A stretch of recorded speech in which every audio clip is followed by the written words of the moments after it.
Ayo mengenal metode penyusunan kitab hadis. Sedang apa Vivi? Kelihatannya fokus banget. Vivi sedang ada tugas membuat modul hafalan hadis di rumah tahfiz Az-Zikra, Kak. Karina tahu nggak cara memilih hadisnya? Atau di mana bisa kita pilih hadisnya? Masya Allah, kebetulan sekali. Kakak baru saja belajar tentang cara memilih hadis atau mencari hadis. Itu semua terpulang kepada hadis apa yang mau kita cari dan kitab apa yang bisa kita buka ketika kita mencari hadis. Tadi dosen kakak, Ibu Jannah, mengajarkan tentang metode penyusunan kitab hadis. Ternyata ada banyak sekali model bukunya. Masing-masing buku punya metode khusus. Bagaimana itu Kak Rina? Tolong ajarin Vivi ya Kak. Jadi rupanya kalau kita mau membaca atau mencari hadis, maka kita harus tahu hadisnya kira-kira di kitab apa. Terus kalau kita mau mengkaji hadis, maka kita harus tahu kitab apa yang cocok. Misalnya hadis tentang akidah, toharoh atau bersuci, ibadah, muamalah, pernikahan, sirah dan syama'il, fadilat sahabat, tafsir, adab dan etika, tazkiyatun nafs, fitnah akhir zaman, maka kita harus membuka kitab yang disusun dengan metode al-jami. Contohnya, kitab al-jami al-musnad as-sahih al-mukhtasar min umuri Rasulillahi sallallahu alaihi wasallam wa sunanihi wa ayyamihi. Kitab ini dikenal dengan nama Sahih Bukhari juga. Atau misalnya, kita mau mencari hadis tentang fikih saja, maka kita bisa mencarinya di kitab Musannaf, Muwatta, dan Sunan. Contohnya, Musannaf Ibnu Abi Syaibah, Muwatta Imam Malik, dan Sunan Abi Daud. Atau misalnya, kita mau mencari hadis yang diceritakan dari Ali bin Abi Thalib saja, maka kita bisa merujuk ke kitab hadis yang metode penyusunannya adalah kitab musnad atau kitab mu'jam. Nanti hadisnya ada di dalam musnad sahabat Nabi. Tapi kalau kitab musnad ini, susunan hadisnya menurut keutamaan sahabat. Sedangkan yang metode mu'jam, susunannya menurut abjad huruf hijaiyah. Contohnya, kitab Musnad Ahmad bin Hanbal dan kitab Al-Mu'jam Al-Kabir At-Tabrani. Atau misalnya, kita mau mencari hadis yang sahih saja, maka kita harus membuka kitab yang disusun dengan metode as-sahih. Karena hadis yang menurut penulisnya derajat hadisnya hasan dan dhaif tidak dimasukkan ke dalam kitab ini. Contohnya, kitab Sahih Ibnu Hibban. Atau misalnya, kita ingin mencari hadis tentang suatu topik pembahasan dan konsepnya.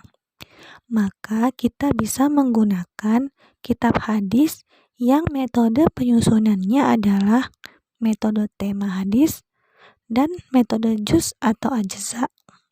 Contohnya, kitab At-Targhib wa At-Tarhib Al-Mundhiri dan kitab Sifatul Jannah Abu Nuaim. Atau misalnya, sudah kita cari hadisnya, tapi tidak ketemu juga di kitab-kitab tadi. Maka kita bisa cari di kitab hadis yang metode penyusunannya adalah metode mustakhraj atau mustadrak. Contohnya, mustakhraj ala sahih al-Bukhari atau mustadrak ala sahihain. Terus, kalau misalnya kita dapat hadis yang terpotong kecil, maka kalau kita tahu nama sahabat Nabi yang meriwayatkan hadis, maka kita harus membuka kitab hadis dengan metode atraf. Nanti hadisnya kita cari dengan mencari musnad sahabatnya.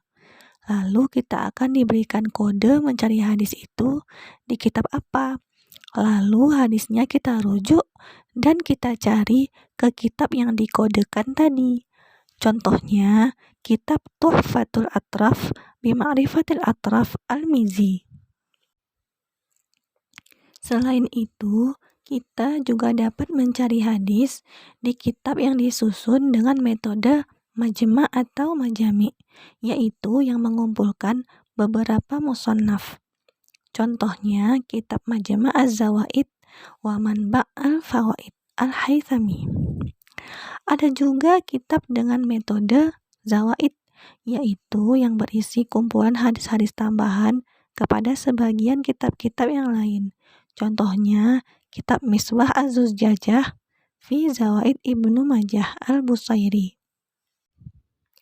Teman-teman, coba tebak, Vivi perlunya kitab hadis yang mana ya? Tabarakallah, banyak sekali ya Kak kitab-kitab hadisnya. Di mana kitab-kitab itu bisa kita dapatkan? Tentu saja banyak sekali, Vivi. Ini menunjukkan bahwa para ulama sejak zaman dahulu telah berupaya keras mengumpulkan hadis, dan kemudian agar tidak hilang, mereka menulisnya dengan metode yang paling mudah menurut mereka. Jadi, hadis-hadis yang telah mereka dapatkan dituliskan ke dalam kitab hadis mereka. Kita hanya tinggal membacanya saja loh. Padahal, para ulama zaman dahulu, mereka berkeliling mencari hadis dari satu negeri ke negeri yang lain dengan menempuh perjalanan jauh. Kendaraannya unta dan kuda, bahkan ada yang berjalan kaki. Ada yang sambil berdagang atau memakai uang tabungan dan warisan. Demi cinta mereka pada hadis Rasulullah SAW yang bermanfaat untuk meraih ridha Allah, ketakwaan, keberkahan hidup, dan husnul khotimah, serta jalan ke surga insya Allah. Masya Allah ya Karim, Tabarakar Rahman. Vivi merasa mendapatkan ilmu yang banyak sekali hari ini dari Kak Rina. Semuanya berawal dari niat yang mulia dan keikhlasan karena Allah. Semoga Allah menempatkan para ulama hadis di sisinya yang mulia. Amin. Kalau begitu, Vivi mau beli kitab Sahih Bukhari saja dulu ya Kak Rina, karena mengumpulkan semua tema agama. Iya, boleh. Bisa pesan online sama dosen kakak, Ibu Maulidati. Ada diskonnya biasanya.